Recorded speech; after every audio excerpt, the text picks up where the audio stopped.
Y ahora va a pasar nuestro hermano Pastor Señor Borges con la exhortación de la palabra de Dios. Gracias. Buenos días nueva vez. Que el Señor les bendiga grandemente a todos y a todas.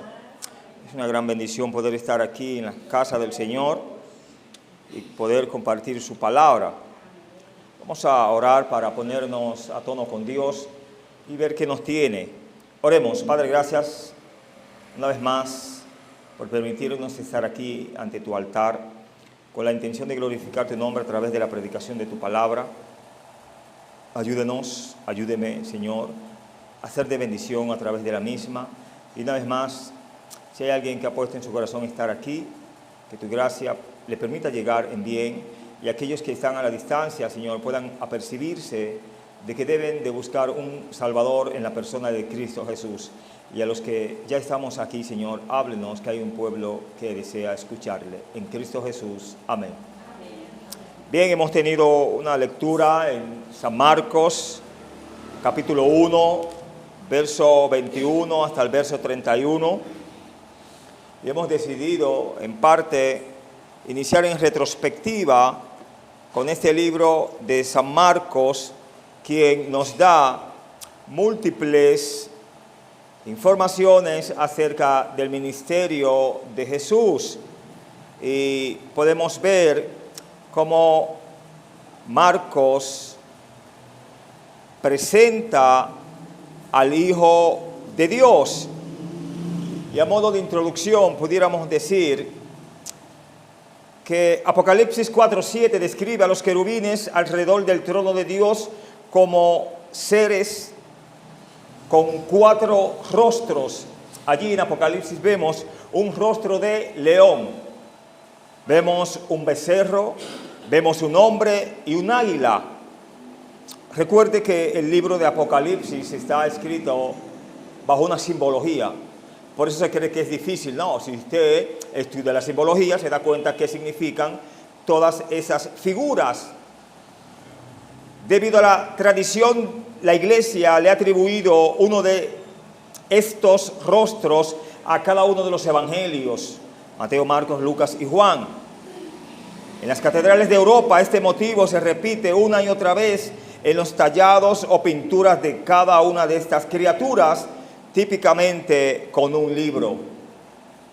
Por tradición, la criatura que representa el Evangelio de Marcos es el becerro o el buey, una criatura de trabajo y servicio.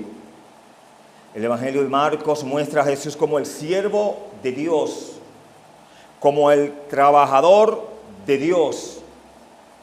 Por esta causa, el Evangelio de Marcos es un libro ocupado. En este Evangelio Jesús parece muy ocupado, moviéndose rápidamente de un evento a otro. Bueno, no es una exclusividad que vemos aquí en Marcos en los versos 21 a 31, que ¿quién estaba enferma ahí? La suegra de Pedro, ¿no? Y si había una suegra de Pedro era porque él tenía una esposa. Ok. Una de las palabras claves en el Evangelio es luego, el cual ocurre 40 veces en Marcos. Vemos a Jesús como un siervo ocupado, satisfaciendo las necesidades al ser el Mesías de Dios. Quiero en esta mañana compartir un día ocupado en Galilea. Un día ocupado en Galilea. Si usted nota en el verso 21, verso 22, vemos aquí que Jesús está haciendo ¿qué? ¿En qué está Jesús en la sinagoga? Enseñando. Dice la parte final, enseñaba. Y si leemos el verso 21, dice, y entraron en Capernaum, y los días de reposo, entrando en la sinagoga, enseñaba. Verso 22, y se admiraban de su doctrina. ¿Por qué? Porque les enseñaba como quien tiene autoridad y no como los escribas.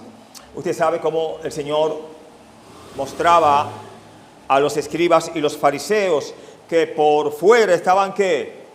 Muy hermosos, pero por dentro, ¿qué eran? Como sepulcros. Eran como sepulcros blanqueados, ¿no? El ataúd por fuera está muy pintado, muy bonito, con decoraciones, pero dentro de ese ataúd usted sabe lo que hay. No hay mucho que buscar, ¿no? Así estaban los fariseos y los escribas en aquel tiempo, buscando siempre faltas en Jesús. Pero él hablaba, dice aquí el texto, como quien tiene autoridad, y sí que la tenía para todos. Explicamos, vemos aquí una parte de Galilea llamada Capernaum. ¿Qué era Capernaum? Dice, era una próspera villa pesquera en la costa norte del mar de Galilea. Capernaum era una ciudad más importante que Nazaret. ¿Por qué? Poseía una guarnición romana y estaba localizada en un camino principal. Jesús hizo de esta ciudad su base. Después de ser rechazado, ¿dónde? En Nazaret. Si usted va a Mateo 4:13, Lucas 4:16 a 31, notará lo que estamos diciendo. Una nota nos dice aquí, uno puede ir a Capernaum hoy en día y puede ver los restos de una antigua sinagoga judía, la cual aún tiene los cimientos de este edificio en el cual Jesús enseñaba. Yo digo, o creo, que debe de ser muy interesante e impactante poder visitar allí Israel y esos lugares donde el Señor hizo aquella gran obra sobre todos aquellos, ¿no? Hay un lugar que le llaman como la Vía Milagrosa, me parece, que es el lugar donde el Señor pasó tanto martirio, llevaba la cruz, etcétera. Si mal no estoy equivocado. Pero seguimos aquí. En la parte B del verso 21, estamos en San Marcos capítulo 1, nos dice, y los días de reposo, entrando en la sinagoga, enseñaba. Típicamente, la sinagoga no tenía a maestros establecidos. En lugar de eso, ellos tenían la costumbre de libertar de la sinagoga, en donde invitados, letrados, eran llamados para hablar en la lectura de la Escritura. Para aquel día, esa costumbre le dio a Jesús la oportunidad de predicar. Parece que ya tenían el conocimiento de que ese Mesías sí enseñaba y tenían también el conocimiento de que era el maestro de los maestros que estaba ahí. Él no les gustaba a los fariseos, pero ellos entendían que era un maestro. Podemos ver que no se nos dice qué fue lo que Jesús enseñó.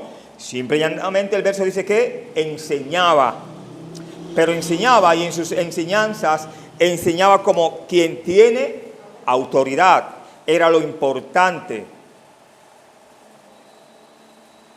Pero sí se nos dice el efecto que la enseñanza tuvo en su audiencia. Al parecer nunca habían escuchado a alguien que enseñara de esta manera. Claro, un hombre común y corriente podía traer una enseñanza de ¿cuántos años atrás? Cite un número atrás por lo menos. 1000, 2000 años atrás, porque era Dios mismo. Podía hablar de la creación del mundo como si lo estuviese mirando. Podía hablar a los corazones que estaban ahí con todo el pecado que tenían. Y si quisiese, desnudarlo. Eso es mucho decir, ¿no? Que usted vaya donde un hermano, etcétera, el hermano le dice, mire hermano, usted está en pecado. Usted hizo esto, hizo esto. Arrepiéntase. Y usted dice, ¿cómo él sabe que yo dije mala palabra? ¿Y cómo él sabe que yo me puse allí de desobediente, etcétera, y le falté a un mayor, etcétera, ¿no? O me peleé con mi hermano, mi hermana. Bueno, el Señor veía y ve todo lo que hay en nuestros corazones.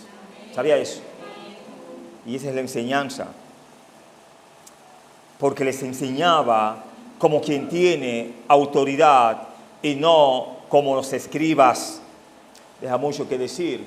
A lo mejor los escribas eran maestros de la ley, grandes filósofos, pero su enseñanza quedaba solamente en el techo, no glorificaban a Dios. Porque en este camino, lo hemos dicho una y mil veces, no es lo que tú dices ser, es lo que tú haces, es tu andar que te delata lo que eres. Los escribas en los días de Jesús en raras ocasiones enseñaban con audacia. Ellos simplemente citaban a una variedad de rabinos como intérpretes. Jesús enseñaba con audacia y autoridad. Él hablaba de sí mismo. ¿Recuerdan el momento cuando él le dice a alguien, hoy ha llegado la salvación a tu casa? No está diciendo, dice Isaías, que ponga los ojos en Jesús, el autor y consumador de la fe. Te dicen, pon los ojos en mí, que te vas a salvar. Zaqueo era, ¿no? ¿Se salvó o no se salvó Zaqueo? Creyó a Jesús, a la palabra de Dios. Jesús enseñó con autoridad debido a que él tenía que autoridad. Nadie puede dar lo que no tiene. Él trajo un mensaje divino y estaba seguro que era de Dios mismo, porque de Dios había que salido él. En su mensaje él no citaba a los hombres. Y entonces, ¿a quién citaba a Jesús? A Dios, que es el que salva. No sé, y eso lo he dicho otras veces. ¿Por qué para la salvación siempre nos fijamos en los hombres? Y cuando digo hombres, digo mujeres. Dice, por eso es que yo no me convierto, porque mira lo que hace fulano. Y yo le pregunto, ¿fulano fue el que murió en la cruz? ¿Fulano fue el que vino del cielo? ¿O usted lo ha visto ir y venir? Puestos los ojos en Jesús, el autor y consumador de ¿qué? De la fe. Solo la fe en Cristo Jesús puede salvar ¿a quién? Al pecador que se arrepiente. Jesús enseñó con autoridad debido a que él sabía acerca de lo que estaba hablando. Jesús enseñó con autoridad debido a que él creía lo que enseñaba. La Biblia nos enseña que Jesús se sujetó al Padre en su bautismo, se sujetó al Espíritu Santo al ir al desierto. Ahora vemos la autoridad de Jesús, autoridad que fluye de la sujeción. No estamos seguros con una autoridad real de Dios, a menos que también que nos sujetemos a Dios. ¿Qué Jesús mostró al, valga la redundancia, mostrar autoridad? Demostró autoridad cuando él estaba con las fieras allí en el desierto. Jesús mostró autoridad cuando los ángeles ¿qué? Le servían. ¿Qué otro ángel usted ha visto que ha servido a otro? Al contrario, cuando eso ha pasado, el receptor ha dicho, no hagas esto, porque soy consiervo tuyo. Adora a Dios. Eso es lo que tú y yo debemos hacer, hermano. No adorar a los hombres, sino adorar ¿a quién? A Dios. Jesús mostró autoridad anunciando la presencia del reino de Dios al ordenarle a los hombres que se arrepientan y ¿qué más? Y creyeran en él. Jesús mostró autoridad al llamar a que los discípulos fueran en pos de él. Jesús mostró aún más demostraciones impactantes de autoridad.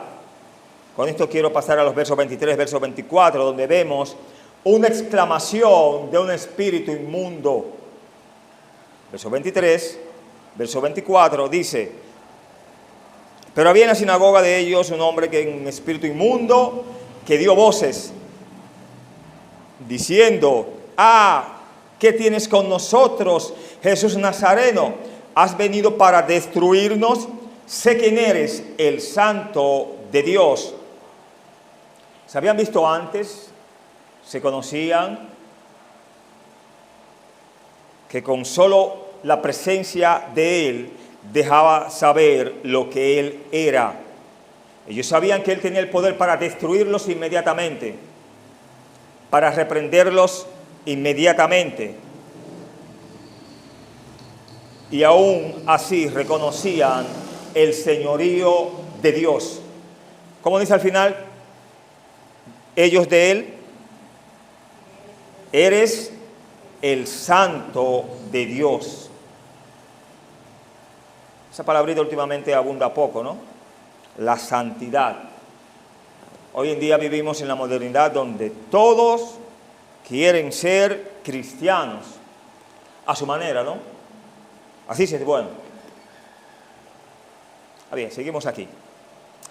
Al describir al hombre que estaba poseído por un demonio, Marcos utiliza la misma gramática que Pablo utilizó para describir al cristiano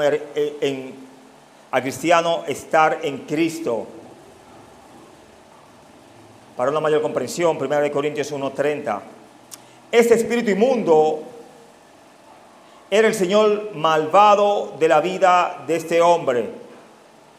Y una nota nos enseña la similitud en las palabras entre el cristiano que tiene a Jesús y este hombre que tiene al demonio. Demuestra que Cristo está en nosotros y que nosotros estamos en Él. Estamos poseídos por Jesús en el sentido correcto, porque su llenura e influencia es solamente para el bien, pero en el caso para el endemoniado. Eran dos, ¿no? Un hombre y un espíritu en ese hombre. El espíritu estaba en el hombre. Aun cuando Jesús puede vivir en nosotros, así alguien que no está habitado por Jesús puede ser habitado por un demonio si se le extiende la invitación. En esta semana se hablaba, en un lugar estamos borrando ya, no me culpen, pero se hablaba de que existe el mal y existe el bien. Sí, ok, ya, llegó bien, recuerdo dónde era. Y alguien decía, yo no creo en eso, era entre impío la conversación. Yo estaba ahí. Me fascinan esas conversaciones. Dice uno, sí, existe el mal y existe el bien, porque recuerda que a fulano de tal, que murió, esa persona estudió conmigo. Muy alegre, muy trabajador, etcétera, ¿no? Esa persona que estaba enferma se le alteró el estómago. Al final yo, en la conversación, se me miraba como con la intención de que participase. Y así dije, yo estudié con ese joven. Y los problemas renales causan eso. El hígado se deteriora y parte de los órganos o de las vísceras, ¿no? Hasta el corazón queda afectado, ¿no? Creo que a esas personas les da mucha sed, pero no pueden tomar todo el agua que desean.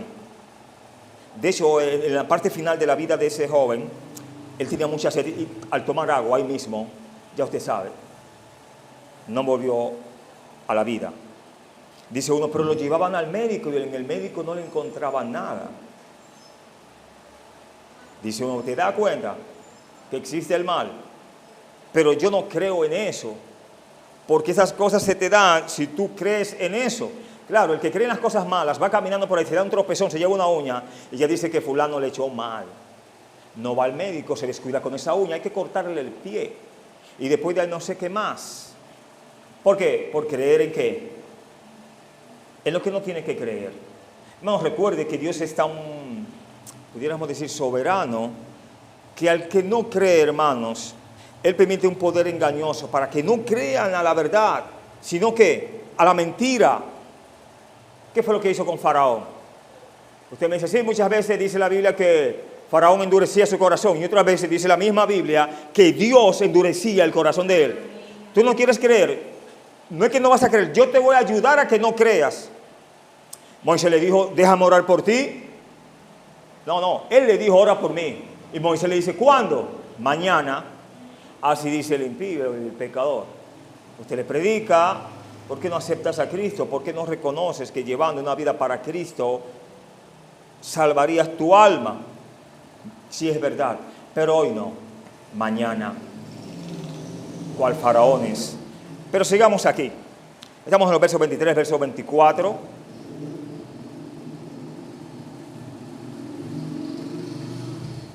La exposición a tales cosas o a las cosas tales como el espiritismo, las prácticas ocultas y drogas son peligrosas. Estas abren puertas hacia el mundo demoníaco, las cuales deben de dejarse mejor cerradas.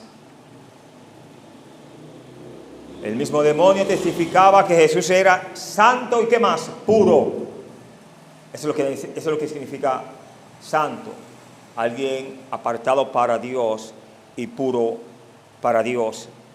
Los demonios admitían que sus fieras tentaciones fracasaban al intentar corromper a Jesús. Y con esto pasamos a los versos 25 hasta el verso 28. ¿Qué vemos aquí en estos versos? Jesús reprende al espíritu y es aclamado. Dice, pero Jesús le reprendió diciendo, cállate y sal de él. Y el espíritu inmundo, sacudiéndole con violencia y clamando a gran voz, salió de él. ¿Obedeció o no obedeció el espíritu inmundo? Cuando Dios manda, hay que ir, hermana y hermano. Sea quien sea. Y todos se asombraron de tal manera que discutían entre sí, diciendo, ¿qué es esto? ¿Qué nueva doctrina es esta? Que con autoridad manda a los espíritus inmundos y le obedecen. Y muy pronto se difundió su fama por toda la provincia alrededor de Galilea. Jesús a menudo le decía a los demonios que se callaran. ¿Recuerda usted otro momento en la vida de Jesús, en el ministerio de Jesús, que él le llamase a algo que hiciera eso y lo hiciera? ¿No recuerda, no? Le vamos a recordar entonces. Cuando estaban en la barca, él y sus discípulos que iban a la otra ribera, y hubo un gran viento que la barca casi se viraba, ¿no? Y él muy tranquilo durmiendo. Y los discípulos van, Señor, ¿no tienes cuidado de ti? Que perecemos. ¿Cómo que perecemos? Imaginamos que el Señor les hubiese dicho, perecen ustedes. Estoy muy tranquilo y a mí nada me puede matar. ¿Y qué fue lo que le dijo el Señor? A los vientos y a los mares que estaban embravecidos, enmudece. Eso no es decirle que se callen. Siguieron a su manera, el mar se revolteó más. Todo volvió a su cauce. Cuando Jesús llega a nuestras vidas, todo vuelve a su cauce. ¿Sabía usted, hermano? Si usted necesitaba paz, le llegó la paz a su vida.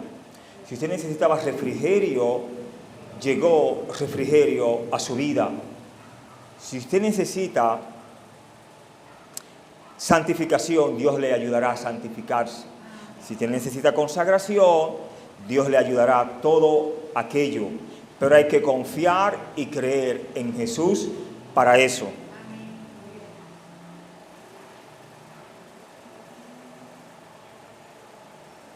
Creo que terminamos diciendo, Jesús a menudo le decía a los demonios que se callaran. El día de hoy, muchos liberadores de la posesión demoníaca, con un estilo muy propio, arman a los demonios que hablen o aún creen lo que el demonio dice. Jesús evitaba tales teatros. El día pasado en las redes veo a un famoso predicador y a una famosa víctima en un teatro. Ella tiene un cuello ortopédico, ¿usted sabe lo que es, no? Él estaba predicando y en el momento de la sanidad, la hora de sanidad, llamaron a esa persona. La llamaron y él declara, ¿no?, que sea sana. Yo creo en los milagros, yo lo que no creo en el teatro. Y al poquito rato la mujer se quita el cuello y comienza a mover el cuello como si nunca hubiera visto nada ahí. Y se ha demostrado que son casos de teatro realmente, para demostrar que ellos sí tienen poder. Pero han de dar cuenta al Señor. ¿Sabía usted eso? A nosotros no puede engañar cualquiera. ¿Sabe usted eso? Pero al Señor no le puede engañar nadie. Y no sé por qué a veces se empecinan o nos empecinamos en querer como impresionar al Señor. ¿Qué no conoce el Señor? Bueno, lo más íntimo de tu corazón, lo más oscuro de tu corazón y de mi corazón, el Señor lo conoce. Y sabe que tú le sirves. ¿Sabía eso? Esta carne está llena de corrupción. Y no quiero seguir más en ese sentido, porque usted sabe lo que hay en su corazón y yo sé lo que hay en mi corazón. y son cosas que faltan al Señor. Deshonramos al Señor. Créalo. Si su caso es limpio y puro, gloria al Señor. Tenemos una iglesia que debe de ir al cielo pronto ya y traer a los pecadores de verdad entonces. Terminamos diciendo que Jesús evitaba esos teatros y simplemente libraba a los afligidos. ¿Qué es lo que necesita alguien que está perdido? Salvación. Alguien que está perdido y está, vamos a suponer, herido por algún caso, cual sea. Lo que necesita esa persona, más que sanación, es salvación. Porque ¿qué hace que sea sano y se vaya? ¿Y la salvación para cuándo? Pero hoy en día vivimos así. Queremos lo de Dios, pero no queremos a Dios, que son cosas diferentes. La salvación, ¿de dónde proviene? ¿De quién es? Y el único que puede sanarnos, ¿quién es? Pero la gente prefiere lo secundario y no lo primario.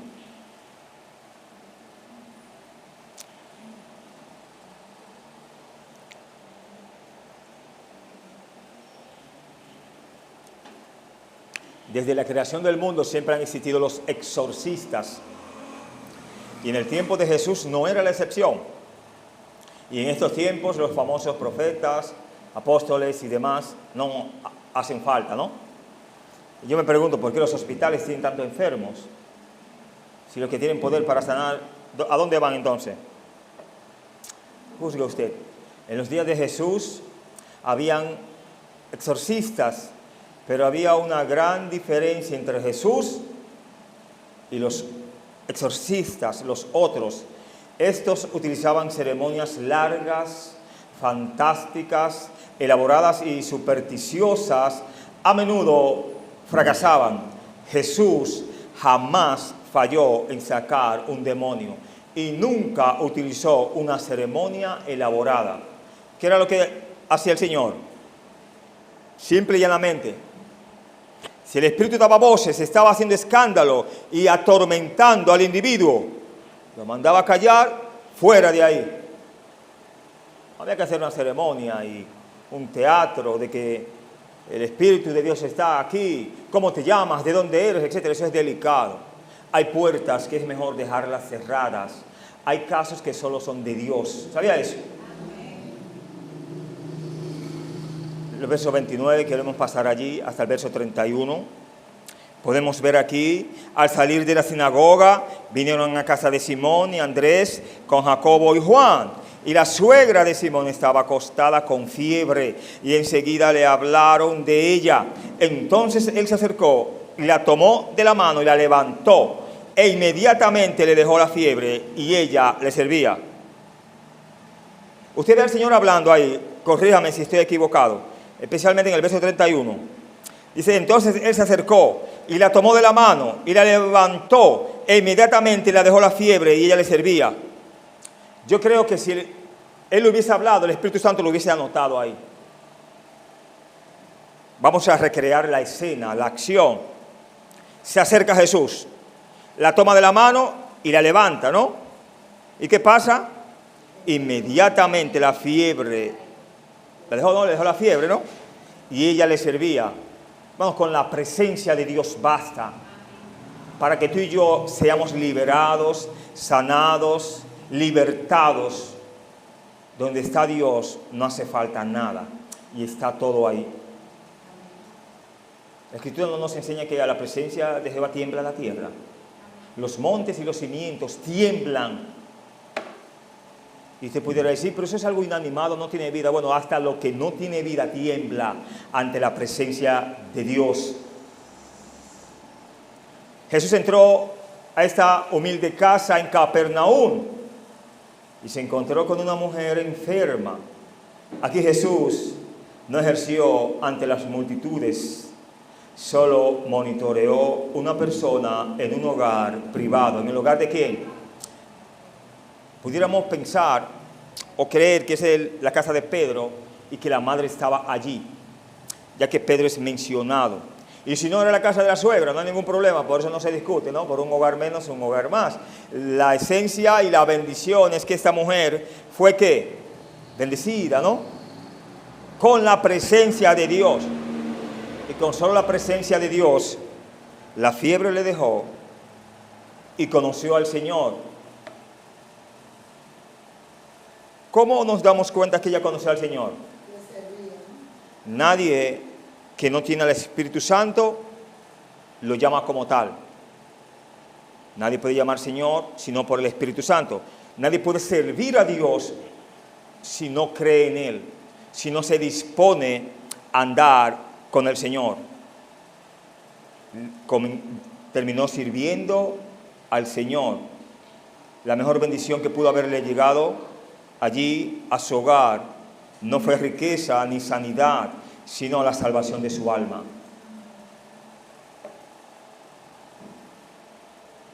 El interés de Jesús era satisfacer las necesidades de los individuos sin promoverse a sí mismo.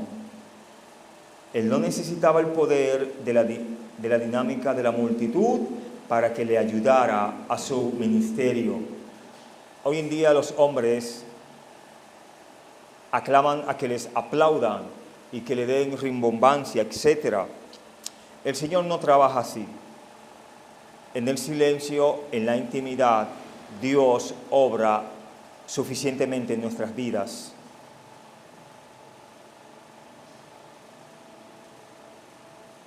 En la sanidad de la suegra de Pedro, Jesús mostró simplicidad y poder.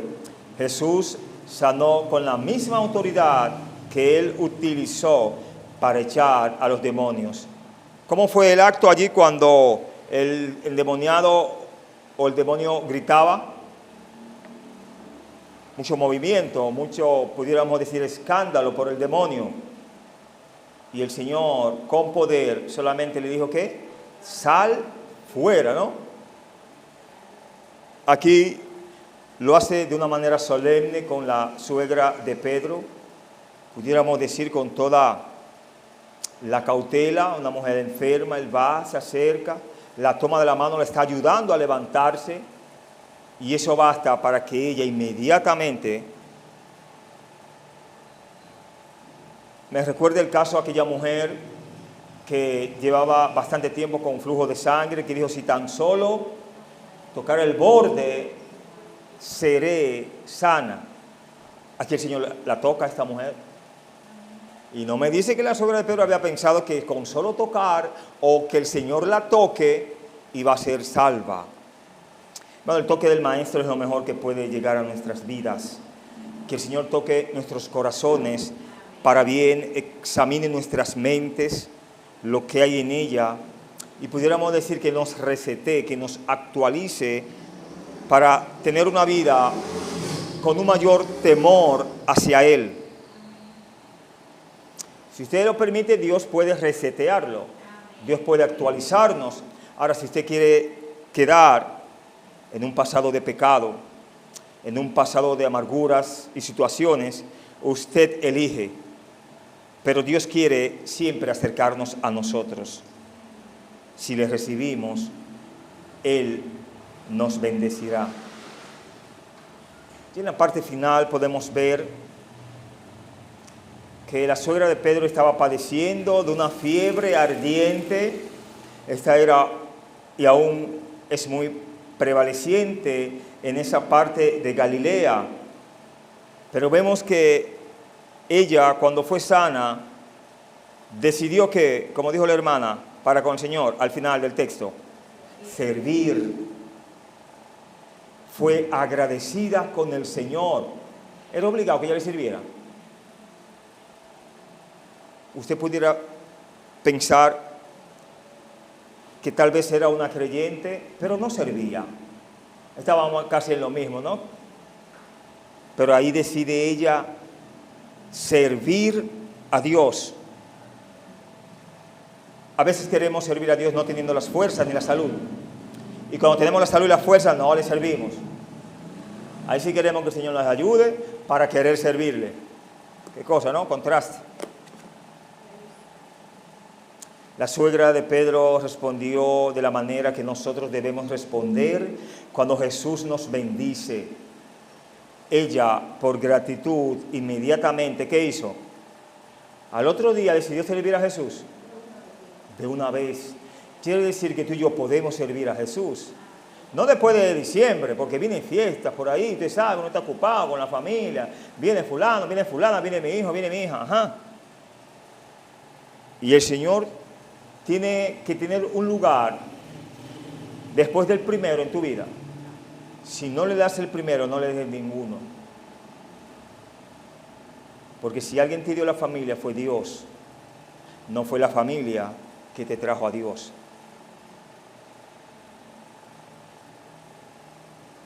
Una aplicación, espero que nos sirva, dice: sirvamos a Jesús no por lo que ha hecho en nuestras vidas, sino por lo que Él representa en ella y por lo que Él es, el Rey y Señor nuestro.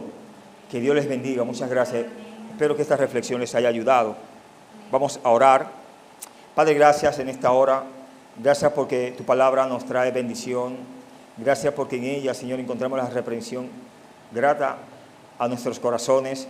Síganos bendiciendo, bendiga la siguiente ordenanza y permita, Señor, que solo tu gracia y tu bendición nos cubra y la sangre de Cristo nos limpie y nos guarde. En el nombre de Jesús. Amén.